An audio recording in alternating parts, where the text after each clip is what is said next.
Oi. Boa tarde. Meu nome é Jorge do Prado, eu sou diretor de comunicação e publicações da FEBAB. Primeiro eu quero agradecer muito a possibilidade de fazer a mediação desse cara, porque ele é uma pessoa que eu acompanhei muito enquanto leitor, né? Ele trabalhava na Super Interessante, então eu lia a Super Interessante de cabo a rabo, todos os editoriais, todas as linhas, endereços, onde abriu, trabalhava, enfim, morava no interior, não tinha muita coisa para fazer, lia muito e acabei caindo de paraquedas, literalmente, porque eu só fui saber que eu ia mediar o cara quando vi o nome no site, né? A gente trabalha na FEBAB assim, não é nem de paraquedas, é queda livre. Mas eu estou muito feliz mesmo de estar aqui dividindo o palco com o Denis Russo. O Denis, ele é jornalista e colunista do Nexo Jornal, que inclusive é uma fonte de informação para vocês que eu recomendo muitíssimo, da qual eu sou assinante e tenho o maior orgulho de divulgar com os bibliotecários e colegas. Ele escreve sobre complexidade e sua lógica.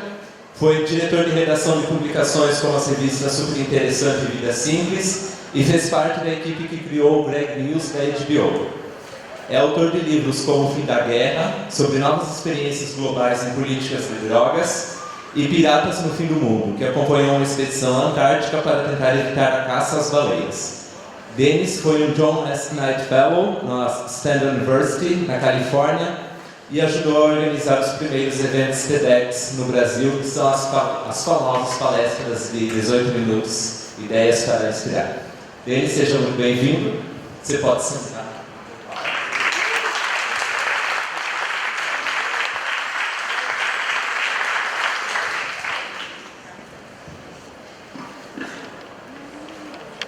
Vou falar então. Vou derrubar o microfone. Será que eu fico com esse aqui? Vai passando? O passadorzinho? Legal. Obrigado. Legal você falar isso, porque hoje, enquanto eu estava viajando para cá, uma pessoa passou em casa, então eu doei toda a minha coleção super interessante para uma pessoa que está querendo começar uma biblioteca na cidadezinha natal dele, onde não tem nenhuma biblioteca. Confesso que eu olhei para aquela pilha de revista e fiquei pensando, quem é que vai querer uma pilha de revista a essa altura? Postei no Facebook, um monte de gente quis, e acho que faz um pouco a gente pensar sobre um tema central que permeia esse evento todo, né? A ideia de privilégio. Para mim, aquelas revistas todas estão entulhando minha casa. Para muita gente, quem tem acesso, ela pode fazer diferença. Né? É um prazer enorme para mim estar aqui, conversando com bibliotecários. Alguns dos lugares que eu mais amo no mundo são bibliotecas. Passei nessa minha vida de jornalista, de escritor, fazendo pesquisa, passei muito tempo da minha vida dentro de bibliotecas. E é um prazer também discutir esse tema, né, o tema do privilégio. É um tema que me interessa muito, sobre o qual eu tenho escrito sempre que eu posso. Então, já que é uma plateia... Já que é uma plateia de bibliotecários, talvez valha a pena a gente começar falando sobre as palavras, né? Sobre essa palavra, privilégio. O que é, né? Mais que isso, qual é a diferença entre direito e privilégio? Você sabe qual é a diferença entre direito e privilégio? É difícil conversar, né? Isso aqui é tão grande.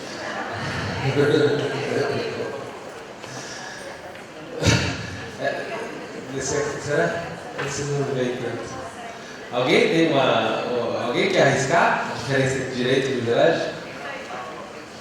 Direito é quando é meu, privilégio é quando é dos outros. É isso? É meio simples, né? As palavras significam coisas meio parecidas, né? Direitos e privilégios são coisas que a gente tem asseguradas. A diferença é que direito é quando é para todo mundo. Privilégio é quando é só para alguns. Direito é aquilo que é igual para todos. É simples, né? É uma definição simples, não é tão difícil assim, racionalmente, a gente encontrar a diferença entre essas duas coisas. Mas na prática é difícil, sim. Na prática é difícil distinguir direito e privilégio. E tem uma razão para isso. Tem uma razão no nosso cérebro para isso. A gente tem um bug no cérebro, a gente tem um defeito, um viés mental. Né? Viés são distorções, são coisas que o nosso cérebro entende mal. Tem um monte de gente que estuda isso na área de comportamento humano, na área de neurociências. Tem vários desses vieses, né? De coisas que a gente não entende. Nosso cérebro tende a interpretar errado. E a diferença entre direito e privilégio é uma dessas coisas que o nosso cérebro tende a interpretar errado. Porque nós humanos, a gente tem uma tendência de achar que a gente merece as coisas. Por mais privilegiado que a gente seja, quando a gente se acostuma com os privilégios, a gente começa a acreditar que a gente merece eles. E eu acho que tem um monte de gente muito privilegiada que não se enxerga como privilegiada, que se enxerga como alguém que tem aqueles são só os direitos delas. É assim que a gente é como espécie, né?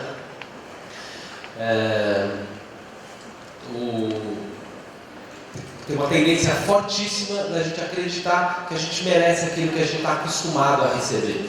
E no caso do Brasil, a gente está acostumado a uma desigualdade muito gigantesca. Uma desigualdade que não tem paralelo, na verdade. O Brasil é mais desigual do que a Índia das castas, é mais desigual do que a África do Sul, recém-saída do apartheid. É mais igual do que a Arábia Saudita dos sheiks do petróleo. Nesse ranking feito pelo World Inequality Database, que eles medem desigualdade basicamente medindo a participação da renda do 1% mais rico.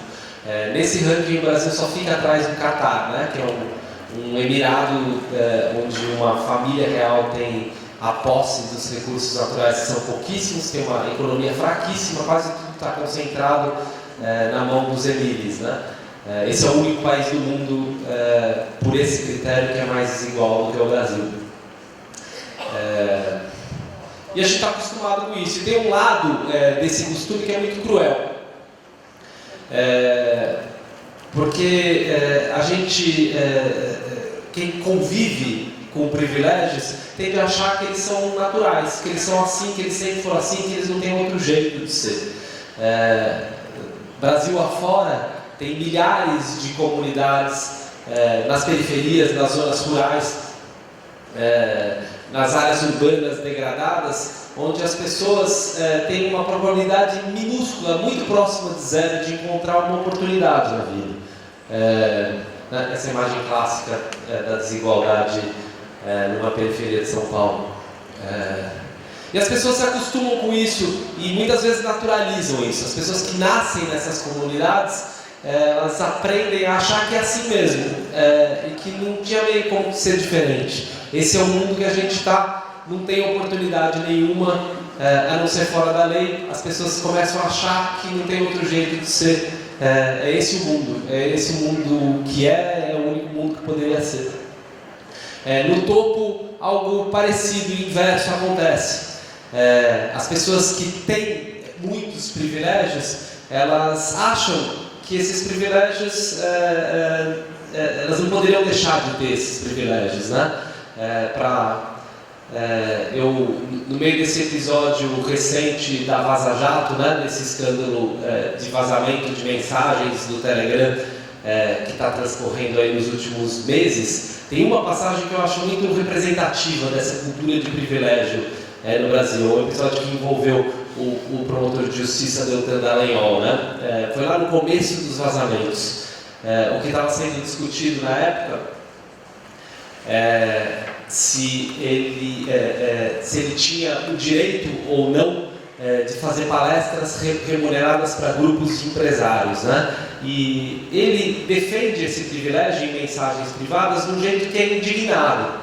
Ele, como promotor de justiça no Brasil, ele é claramente um privilegiado, né? Ele tem uma renda que está entre o 0,1% mais rico do país, né? Uma renda mensal próxima de 40 mil reais, ele tem um monte de benefícios, né? Ele recebe, por exemplo, dinheiro público do Estado brasileiro para pagar a escola privada para os filhos dele, ele tem direito a um auxílio moradia de mais de R$4.000, que é maior do que a renda média total da imensa maioria dos brasileiros, né? Um benefício que vale inclusive para quem já tem casa, então um benefício para ajudar na moradia, mesmo de quem já tem moradia, tem um monte de benefícios e de privilégios, mas ainda assim ele reage com indignação à ideia de que ele não tem, como ele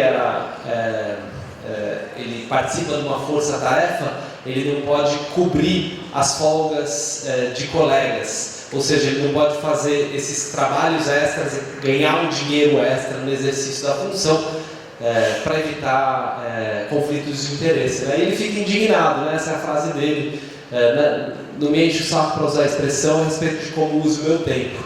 Não é só que ele acha que tinha direito, ele fica indignado que se questione que ele possa agir fora da lei para ter algo que ele considera um direito dele. Né? Não é um direito dele. Quem está na elite do serviço público, em alguns casos pode receber a mais do que sua remuneração mensal normal, cobrindo colegas. Ele não podia porque ele tinha dedicação exclusiva numa força-tarefa, mas ele fica indignado quando se questiona esse direito. Né?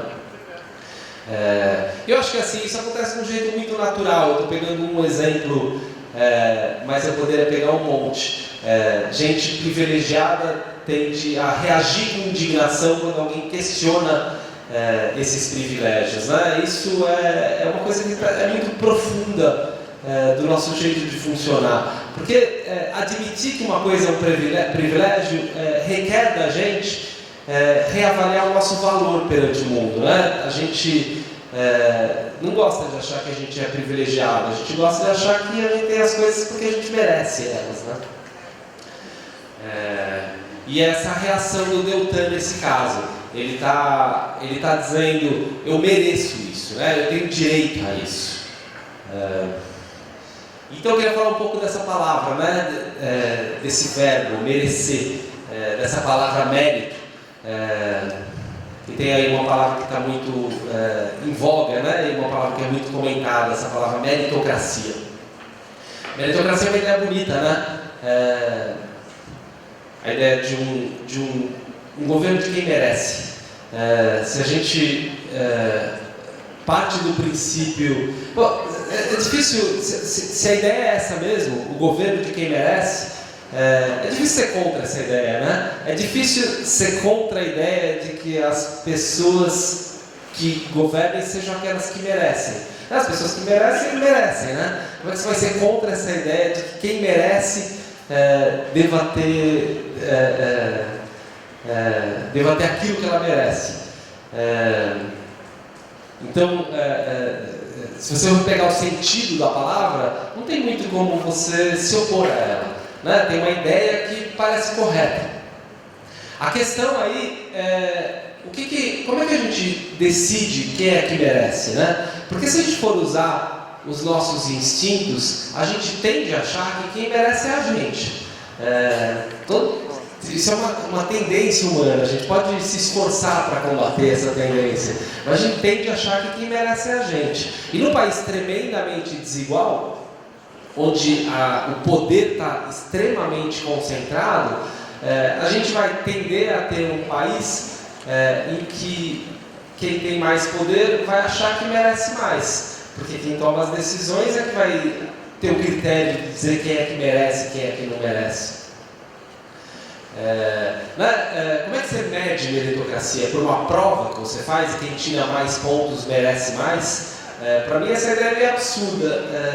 Isso não é meritocracia, né? Isso é, sei lá, testecracia.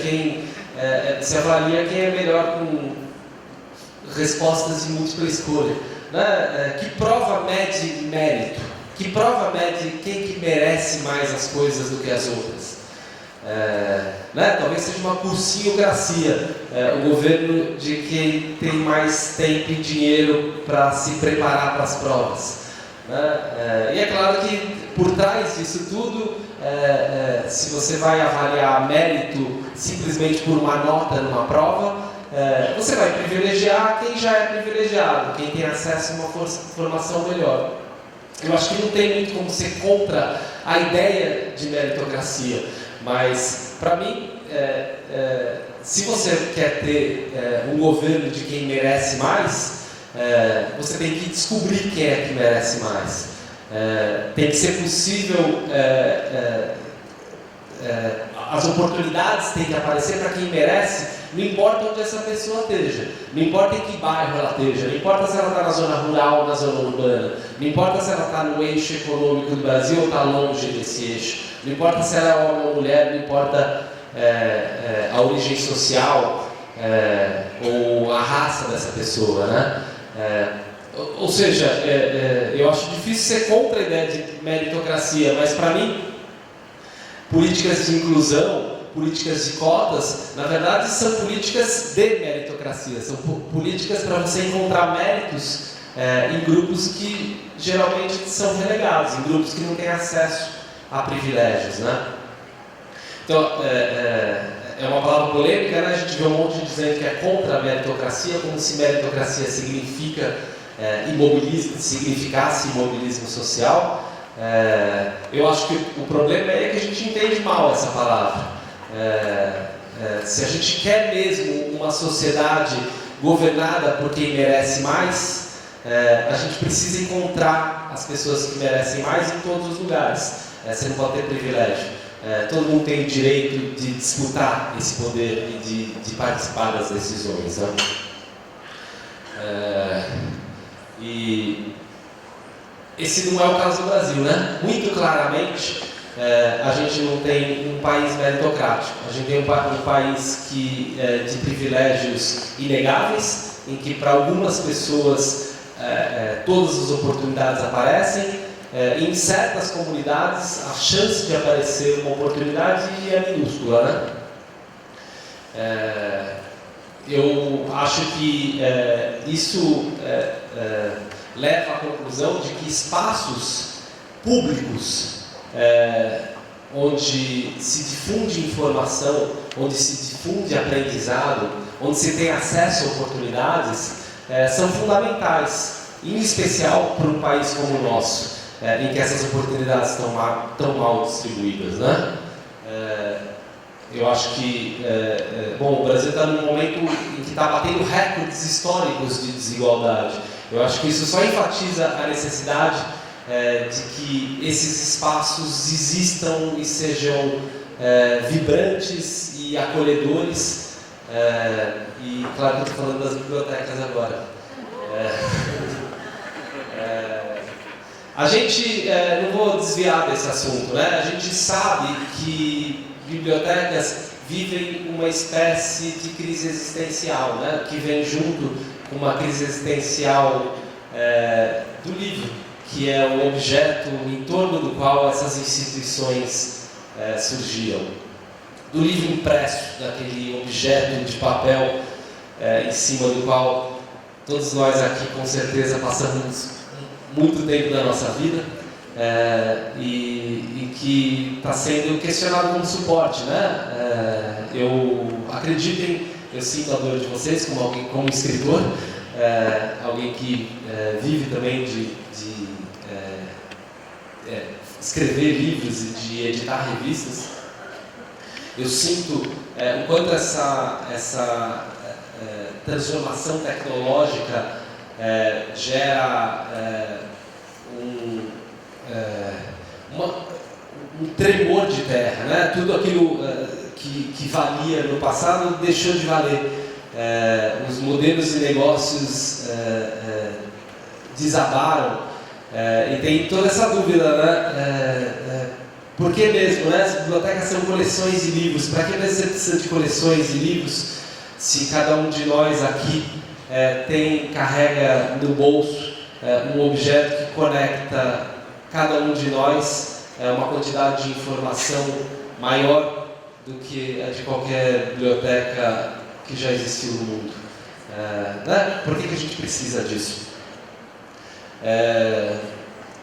Minha sensação é que bibliotecas são muito mais do que coleções de livros.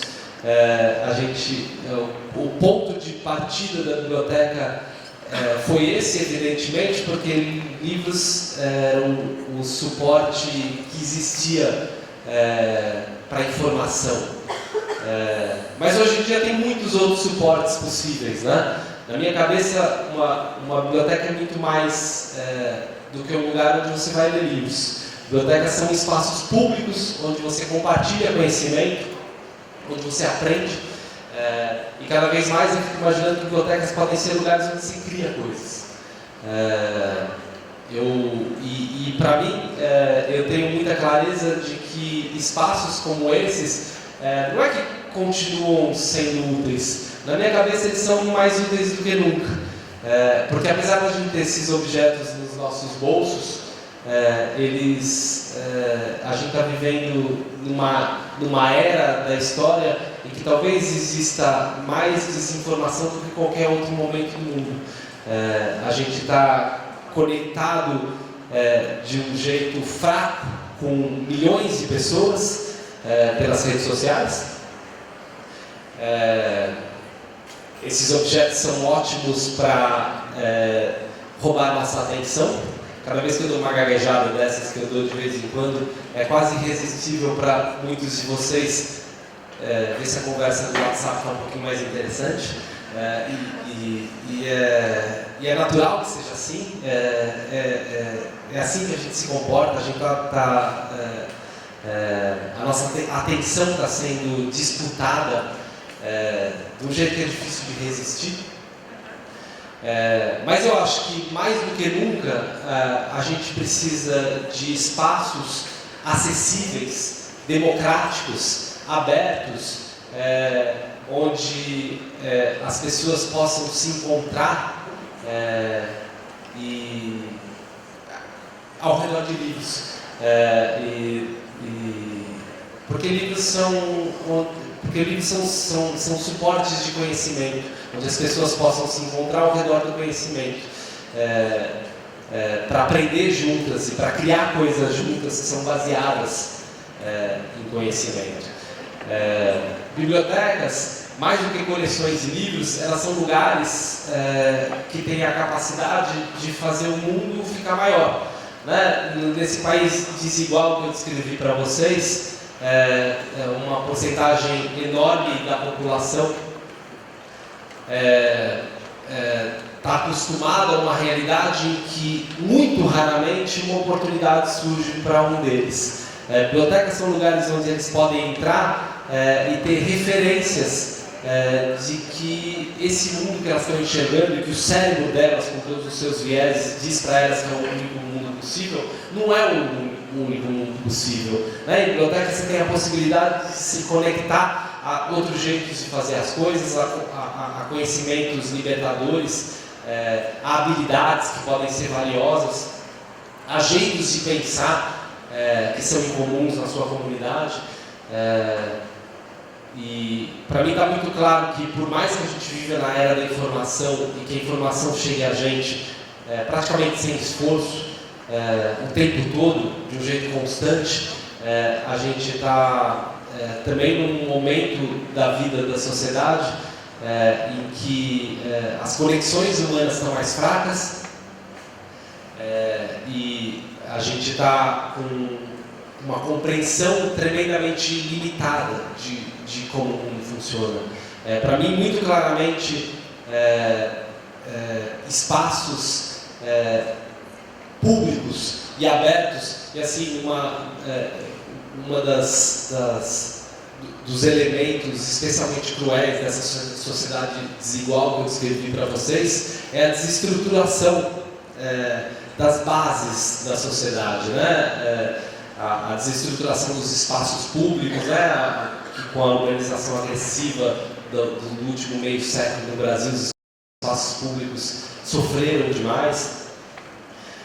A desestruturação de quase tudo que é público, na verdade, né? Incluindo a educação pública.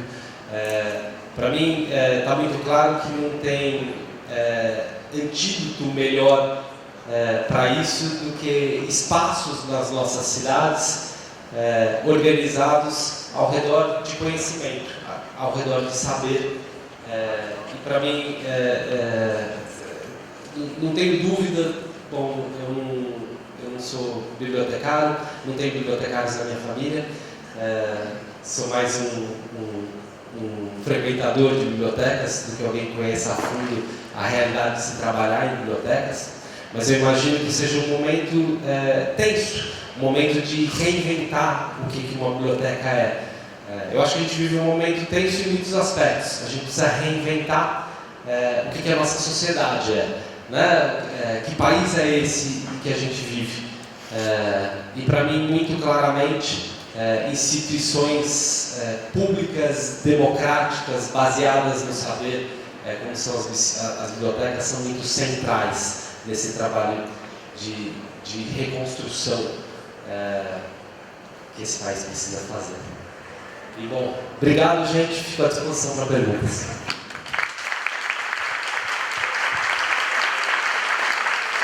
Eu queria ter colocado meu e-mail aqui, mas eu esqueci da minha apresentação.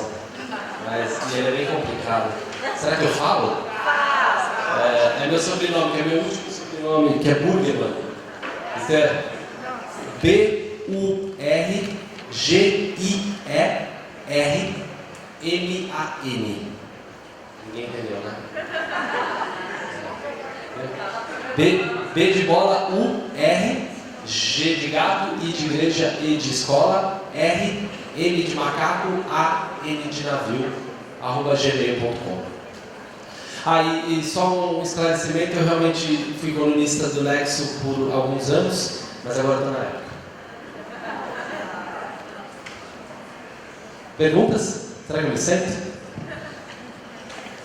Oi. Antes eu só queria fazer uma colocação a respeito do título, né, e da proposta dessa fala, porque ela é oriunda do documento que norteou muito a curadoria das palestras que foram aqui desenvolvidas, principalmente nesse palco, as conferências principais, que foi o relatório da CERLAUC para a América Latina e o contexto da desigualdade social. Né? Então, um dos 4 pontos principais ali que deflagra a América Latina como um continente, uma região, né, mais desigual, inclusive, que a África, um dos itens justamente era essa questão da cultura do privilégio. Eram 4 tópicos e a cultura do privilégio nos chamou muito a atenção já há algum tempo e ela ficou ali sondando para que a gente pudesse montar aqui o programa. Eu não sei se já está circulando ali os papéis das perguntas. Enquanto o pessoal vai preparando, eu vou colocar a minha pergunta aqui então. Em termos que a gente está tão privilegiado, tanta informação, né? Tem os livros, tem os smartphones e uma série de fontes de informação, como trabalhar com os desprivilegiados pela pós-verdade. Eu acho que é um tema que você provavelmente já discutiu bastante enquanto jornalista e já está bastante na tua pauta e também está bastante na pauta de nós, né, enquanto bibliotecários também. Então, somos tão privilegiados com tanta informação, como trabalhar com os desprivilegiados quanto essa informação que é falsa, quanto essa informação disseminada aí de maneira tão abrupta e sem curadoria, sem conteúdo e sem veracidade, né, que é o pior. É bem difícil a resposta a essa pergunta. Acho que a gente vive um momento... Tem um conceito de uma teórica do jornalismo chamada Claire Wardle, conceito de desordem informacional. A ideia de que o ambiente de informação da sociedade está desorganizado.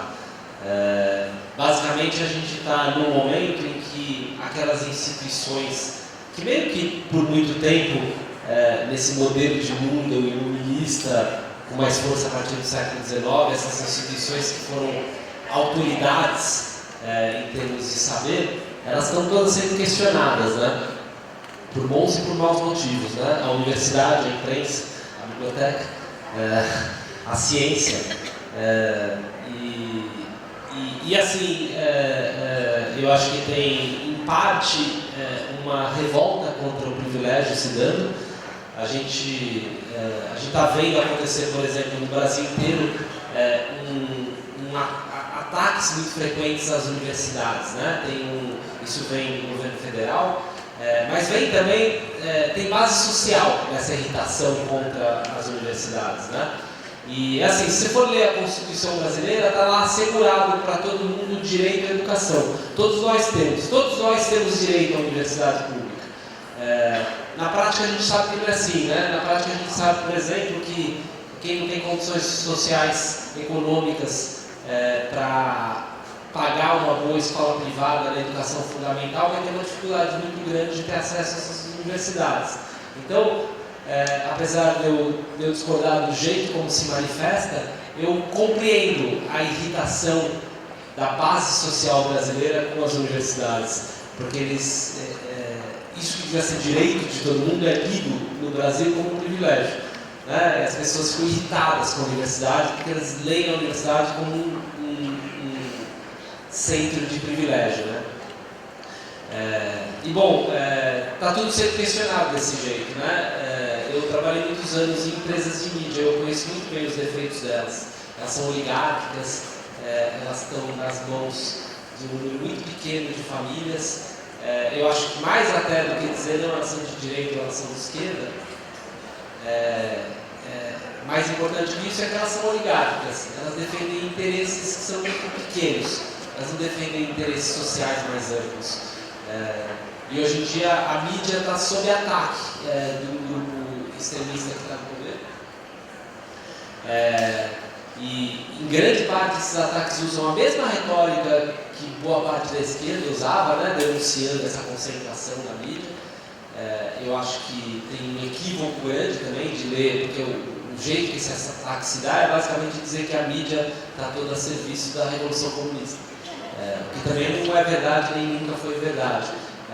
Mas, de novo, apesar de eu achar que os ataques são equivocados, tem algo legítimo na irritação da base social com o papel que a mídia vem tendo no Brasil por muito tempo. Então, eu acho que esse momento de desorganização é um momento muito confuso. Como vocês podem perceber pelo fato de que eu estou dando volta em volta da sua pergunta, eu não respondo ela. Mas eu não respondo porque eu, como aliás acho que quase todo mundo, eu não tenho a resposta. Eu acho que a crise que a gente está passando nesse país é mais do que tudo uma crise de base, que é uma crise de confiança. A gente não confia uns nos outros. E eu acho que a solução para isso não tem atalho para isso. Não vai ser uma nova tecnologia que você põe nas bibliotecas, ou um novo jornal, ou um novo partido político. Eu acho que a solução para isso, a única solução possível, são laços sociais mais fortes, conexão, para que as pessoas tenham empatia umas com as outras. Para que isso aconteça, eu acho que tem muita coisa que precisa funcionar melhor na sociedade. Mas não tenho dúvidas que entre essas coisas a biblioteca é o tipo de instituição fundamental para uma sociedade que tenha confiança na sua base. Eu acho que um dos espaços onde a verdade precisa se restabelecer na sociedade é a biblioteca. A biblioteca precisa ser um lugar de encontro, de conversa, de compartilhamento de conhecimento, de aprender. Se o espaço para isso for só o WhatsApp, onde a gente conversa sem empatia nenhuma, sem olhar no olho das pessoas, eu acho muito difícil que a gente encontre soluções para esses problemas. Essas últimas frases do Denis é quase um spoiler da palestra do Eric amanhã, do New York Times, sociólogo, e traz justamente essa perspectiva. Então a gente já dá para perceber que é um discurso bem alinhado e que cada vez mais, até que se evidenciou mais a partir do Lentz, né, alguns anos aí, e agora a gente sempre rondou na fala do Davi Nemer pela manhã, então vai continuando esse discurso, né? Eu tenho perguntas aqui do público. A primeira é da Andréia. No contexto onde a desigualdade prevalece, no contexto onde a desigualdade prevalece, como o contexto brasileiro, você enxerga a meritocracia como um dos fatores para o crescimento dessa desigualdade? e como o contexto informacional pode diminuir essa realidade se ela não chega para todos. Eu acho que, meritocracia é só uma palavra, né? Eu acho que a gente tende a atribuir essa palavra um significado ilusório. As pessoas tendem a usar essa palavra de maneira ideológica, meio que para defender que nenhum grupo social tenha benefícios diferentes dos outros. E assim, com muita frequência, essa palavra é usada como em oposição à ideia de reparações, em oposição à ideia de políticas de inclusão. Se você tem meritocracia, você não pode ter políticas de inclusão, porque políticas de inclusão seria interferir no mérito das coisas e beneficiar uns grupos em detrimento dos outros. Eu acho isso um absurdo. Meritocracia tem esse sufixo, cracia. Cracia quer dizer então que é o nome de um regime. Tem a democracia, o governo do povo, a meritocracia é o governo de quem merece. Primeiro, se meritocracia é o governo de quem merece, ninguém de sã consciência vai dizer que esse governo está em prática no Brasil, né? Eu acho que, independente da sua posição política, você vai concordar comigo que esse não tem sido o critério central para escolher quem são as elites dirigentes políticas e econômicas no Brasil. Não são as pessoas que mais merecem que nos governam, né?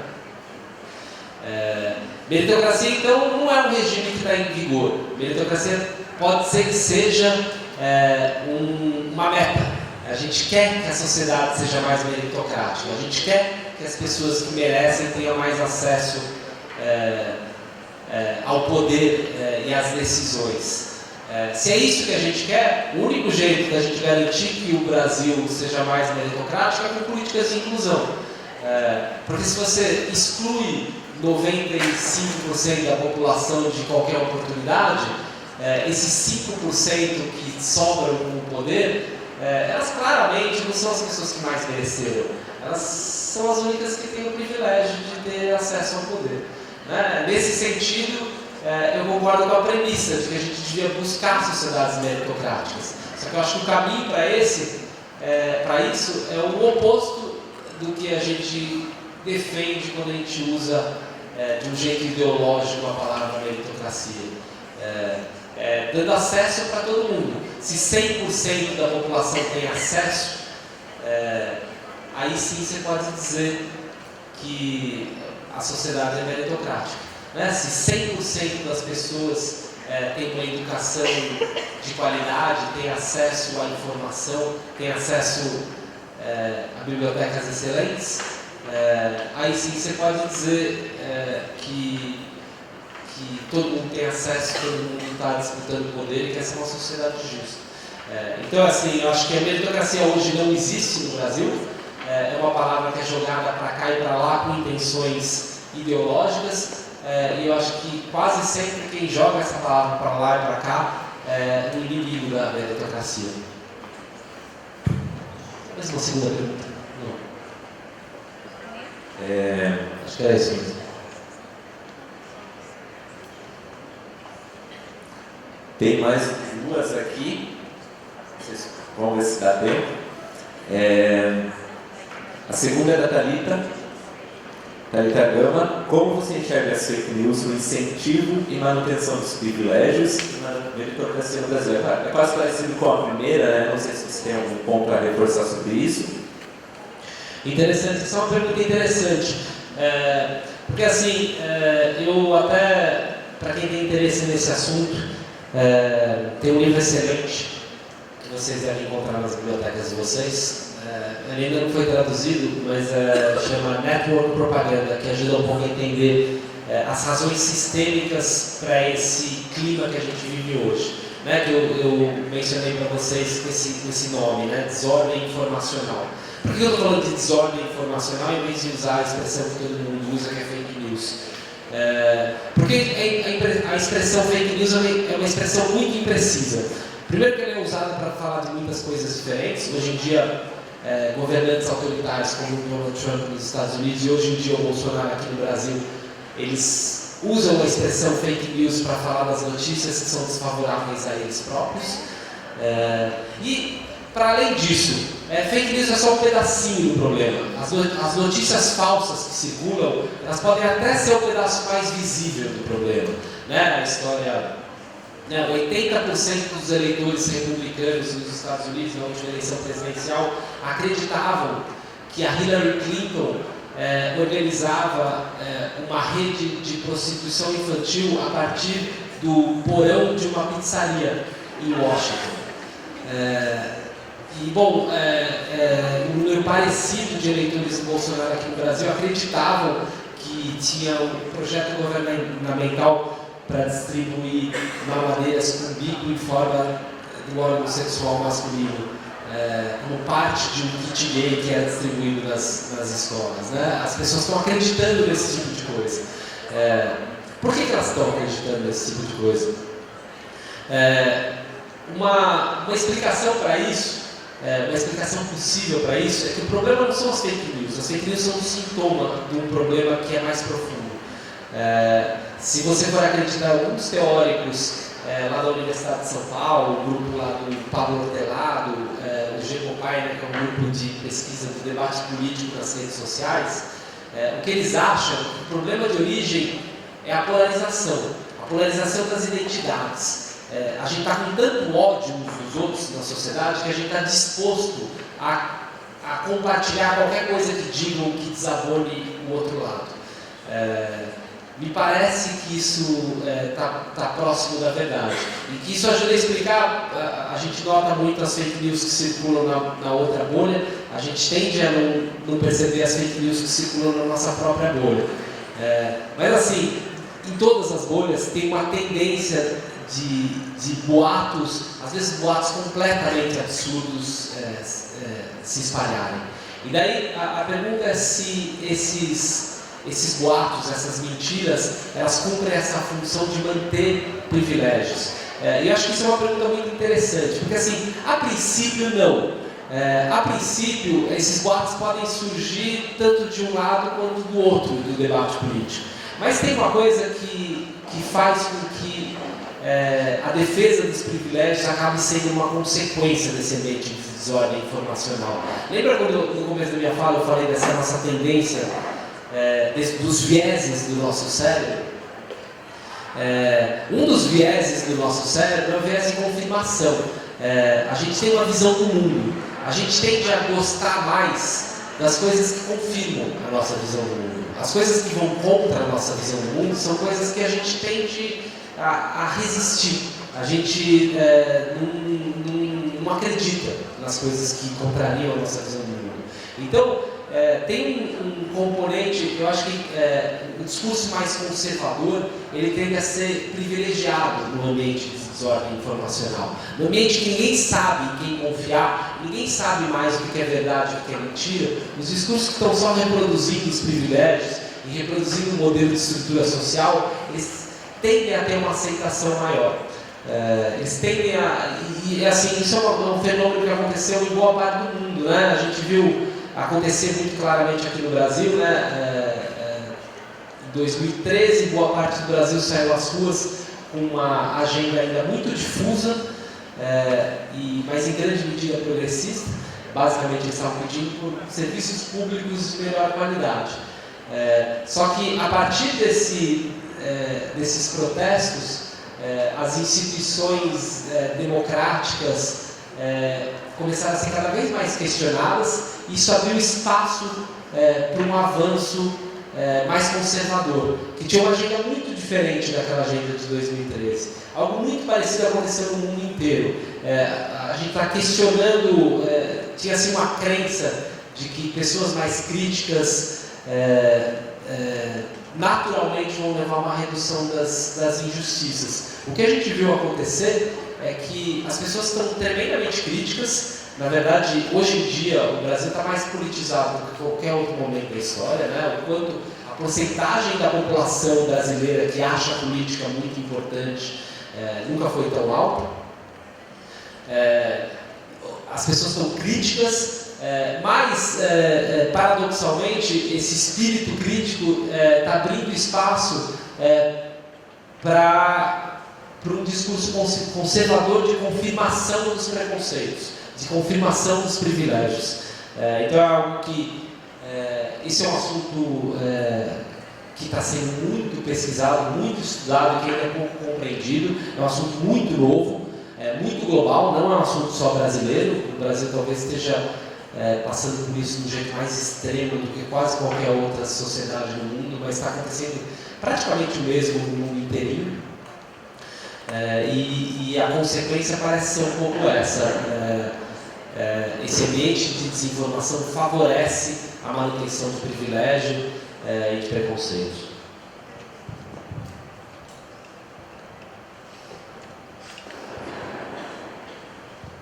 Bom, a gente infelizmente não tem mais espaço para as perguntas. Quero agradecer muito deles, é uma satisfação estar aqui conosco, justamente para falar sobre um tema tão distinto e que precisa estar na pauta das bibliotecas, em atuação, na nossa praxis aí cotidiana, para cada vez mais se diminuir um pouco essa questão de desigualdade, né, e fortalecer a democracia, que é o tema justamente do nosso congresso nesse ano. Agradeço a presença do público e muito obrigado. Obrigado a todos. Valeu.